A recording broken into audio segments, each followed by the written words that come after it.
Keeve here, and welcome to the Cars We Keeve YouTube channel. This is Heidi here. We're about to embark on a long journey in the next couple of days to go to Dallas, Texas for BMW Invasion 2021. So look out for those videos. I wanted to make a quick lip switch system, I call it. And the ability to put that show lip on, and on day of show, drive it to the show, and then come back home and then swap the lip out and drive it to the grocery store or whatever. I used body panel little pieces of metal you actually see on a lot of BMWs around the fenders and everything that kind of holds them in place. I used really sturdy ones of those, mounted them into the bumper. So all I have to do is drill bolts from the bottom, and they're machine screws, so they hold really well. They're not self-tappers, they're not wood type screws that just screw into a little plastic assembly. It's really reinforced metal. So let's get right into it. So here's the ramps. I was going to do a video on these, but it's just so easy to put together, just decided to go over it. So it's just basically a couple of 2x6s with 45-degree angles cut in them. And then we put the show lip on the car to make sure that it would clear from that tire to here once this reaches the ramp up, making sure that when we go backwards and forwards, the lip never touches the ramp. Got a little bump stop right here.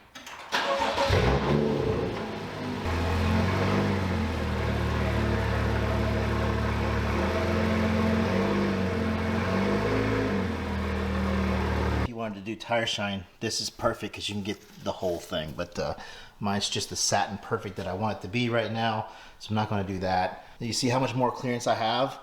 Before I couldn't clear even with that low profile jack right there. So we have our G-Technic box that we're going to use on its side to support the lip. I'll put it in the middle to begin with, take the bolts out on this side as I work on my way over. I'll put the box back over to this side, work these out. That way when I get the bolts on this side, I'll have equal pressure and won't be putting any bends or creases or on anything like that on the carbon.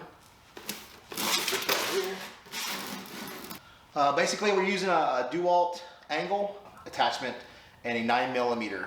So I'll link this to below, as well as the drill or anything that you might need. But this gives me plenty of room, as you can see, to get underneath. So let's move into the time lapse.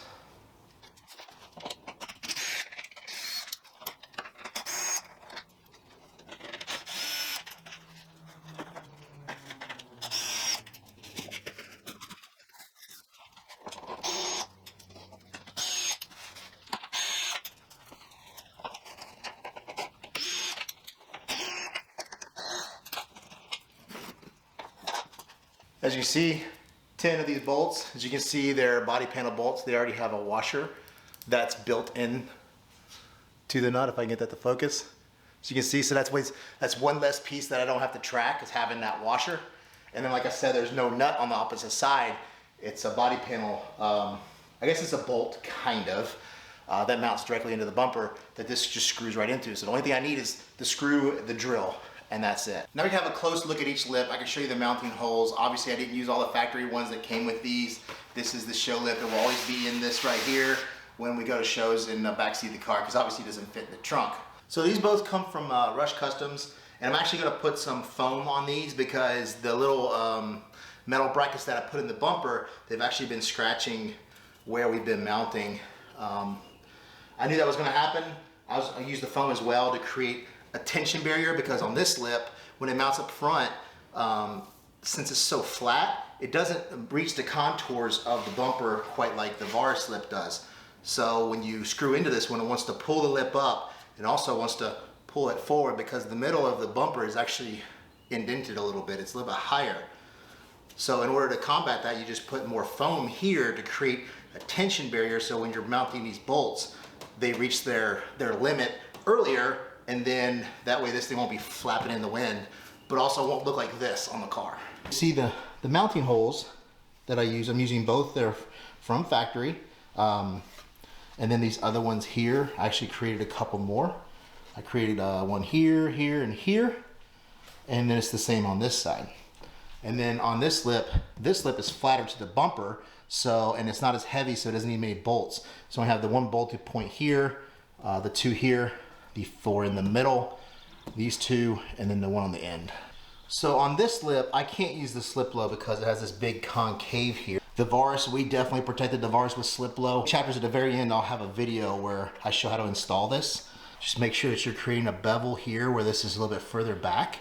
So when you're catching a curb, it allows this to slide a little bit. I would always put slip low on anything that I'm concerned about. If I didn't have a lip on the car, I would have slip underneath those bumpers because people drive over curbs all the time with them. They get scratched up really bad. When the daily lip is on, you can see all of this, but this gets covered by the Var Slip. But you can see right here, these, if I can get the focus, these are the mounting brackets that I was telling you about. So in order to get them further back, back here they're easy. They just slip over top and they slide right into the hole and they lock in there. Up here you have to drill your own pilot hole and then cut a slot that you can slide that clip in and then push it forward and then it'll lock into that hole. And now you have a mounting point, a pretty strong mounting point for your bumper. Now the Var Slip is much more difficult to install than the other ones. This one will actually take a little bit longer because it only just one level. This has multiple levels where you have a drill hole in here and then the screw goes all the way in here. That's why you have to have a longer bit on that drill. I wouldn't have to have a longer bit with just the daily lip, but with this one, to reach into all these little holes here, I have to have that longer one. I'm actually gonna have to reach in with my head to be able to sight in these bolts right here. So it's a little more work. So our perfect size G-Technic box on one side is perfect for the daily lip. On this one, it works perfect for this lip when you turn it on its side. That would take a little pressure off. I can go in here and put the bolt on one side each, one in the center, take the box out, and then work my way through.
Well, I hate to tell you this, I looked up and I saw the battery died on my camera just after I kicked out the box. So we missed the mill screw here and 2 screws back here on the back.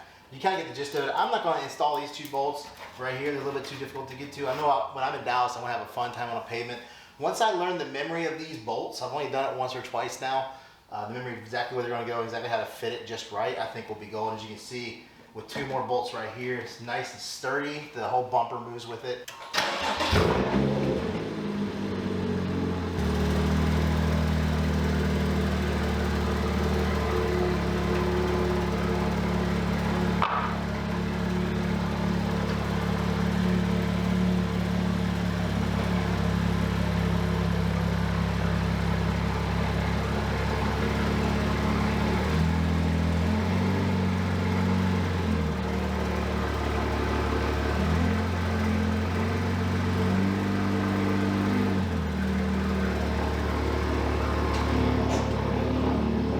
So as you can see, we rolled down and up without issue, both lips clear.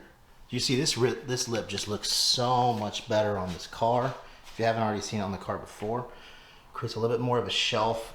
It just matches the contours. Well, I hope you enjoyed my lip swap system, the ramps that I built to go with it as well. Don't forget to like this video, subscribe to the channel, hit the notification bell. I believe you'll be pleasantly surprised at the content that I have and I have planned for the future. If any of you go into BMW Invasion, hopefully this video goes up before then. I will see you there. Obviously this car is going to get beat to crap, but I'll see you in the next video.